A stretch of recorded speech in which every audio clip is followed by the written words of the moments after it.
Hey everyone, welcome to NTD Racing. My name is Dave. My name is Matthew. And I have been making tooltip videos for you on our YouTube channel for years. And they're all lame except this one. Boom! Boom. We just got the VEVOR Slushy Machine. I want you to think about all the times you got a slushie and how happy you were. Now, with this new slushy machine, you could bring all those memories into your own house. Now, as a parent, there's a few reasons I could think about why I don't want one of these. First off, they've got to be difficult to set up. They must be really tough to clean and those kinds of things, and also just to maintain in the house. It just isn't practical. Let's go ahead and see if we can't debunk all those claims. Let's first go ahead, see what's inside the box. Let's set it up and see if we can't get some slushies made. Let's go. All right. Would you like my let's go? Yeah.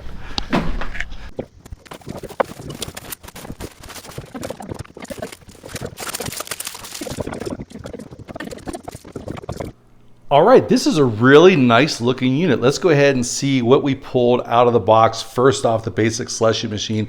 This is how it came out. There was a couple pieces of tape on there to keep it all together, and we'll look at that more in depth in a second. They have an expanded instruction manual that shows you how everything goes together and how to do maintenance on it. A quick setup guide. This shows you how to set some of the features up if you want to do slushies, and what we didn't realize is it does milkshakes also, which is pretty cool.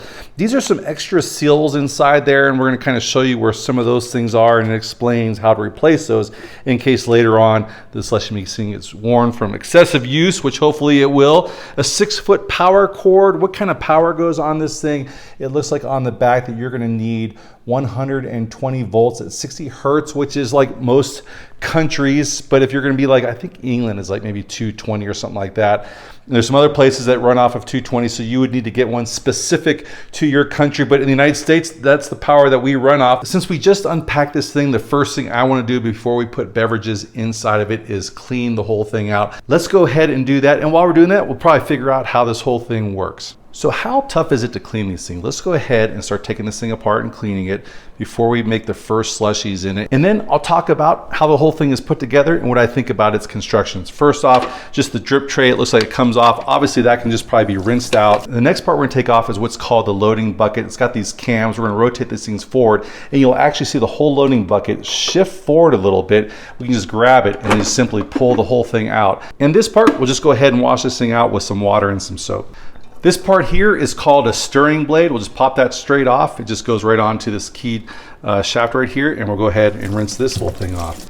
So some of the other parts that are in here, and this kind of speaks to how this whole thing works, it has a whole refrigerating mechanism in here. In fact, if you receive it and it's on its side or if it's upside down, they want you to leave this thing upright for 12 hours before you use it, just like as if you were using a refrigerator or something like that, to let all the coolant go down to the bottom before you turn this thing on to make sure it cycles through the pump and all that correctly. It goes through this drum right here. They call it a cooling bucket, and this thing doesn't come off. We're just going to go ahead and use some soap and water with a rag, and we're going to go ahead and wash that thing off as best we can. This black thing is what they call the loading bucket sealing ring, and this is what keeps everything in there when the bucket is up against the machine. You can see there's no seal. This thing presses up against there and it seals everything. We're going to take this and just wash it off with some soap and water also. They're very specific on how you put this thing back on. You can kind of see there's an open end and there's a sealed end. Well, you put the open end up against the flat end of the machine as you put that thing back on. And then the last part, obviously, as you're washing everything off, there's gonna be stuff that's gonna be dripping down on the machine. Well, they make it really simple. They just have this little drip tray that comes out, and we'll go ahead and wash that out with some soap and water as well. So to put it back together, I'm gonna start with this bucket sealing ring. I'm gonna go ahead and start on the bottom of the machine and then let the thing feed all the way over the top. And then the secret of success for this is to make sure that this seal is all the way on there and it's sitting flush with the back of that thing sitting all the way up against the machine. We'll get the stirring blade, we'll feed it on there, make sure it fits all the way over that keyed shaft. This piece here, which they call the water tank, will go on. We'll get the loading bucket on there. We'll go ahead and rotate the cams back into position, and then finally reassemble the drip tray. Now the fun part, let's go ahead and make some slushies. All right, so we're gonna open up the lid on top. We're gonna put 1 quart of water straight into the machine. And the reason that we're doing that is because we wanna know now if that seal in the back is going to leak. And if it does, we would see that leak coming out right there. Once we have the 1 quart of water in there, or basically about half of the capacity of this thing, we'll go ahead now and mix our lemonade mix that we're going to put in there.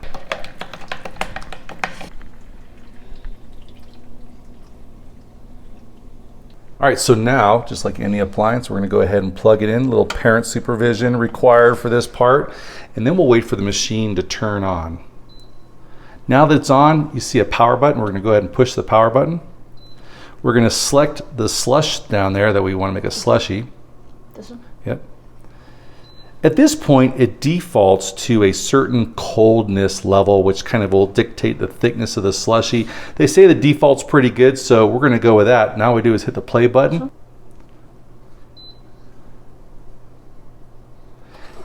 And now it's time to go.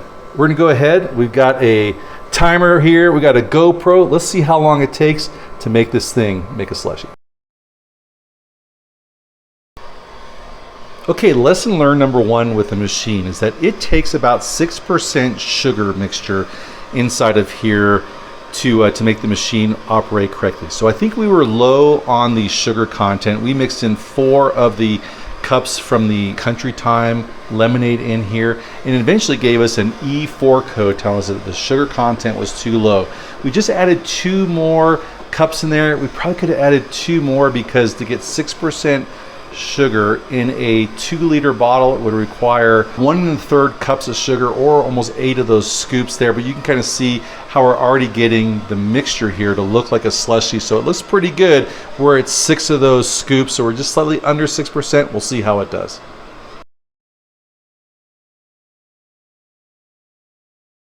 All right, we are just at about 50 minutes into this, and it goes into what is called a cool mode, where it will maintain the temperature of this indefinitely. Let's see how it tastes.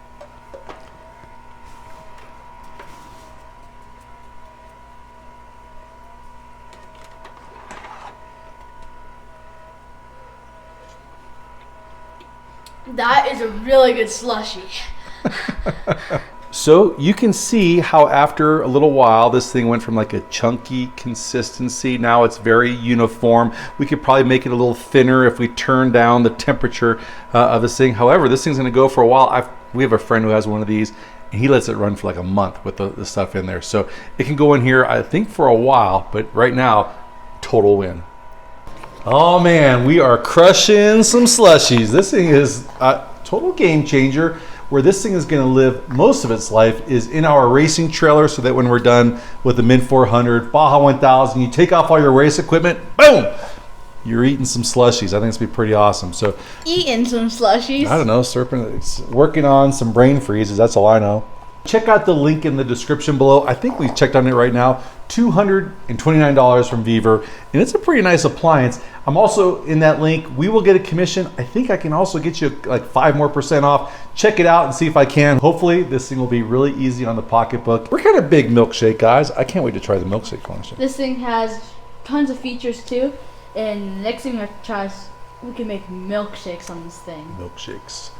Yep, we're gonna keep on working on these brain freezes. I kind of feel like one's coming on right now, so. What's going on, buddy?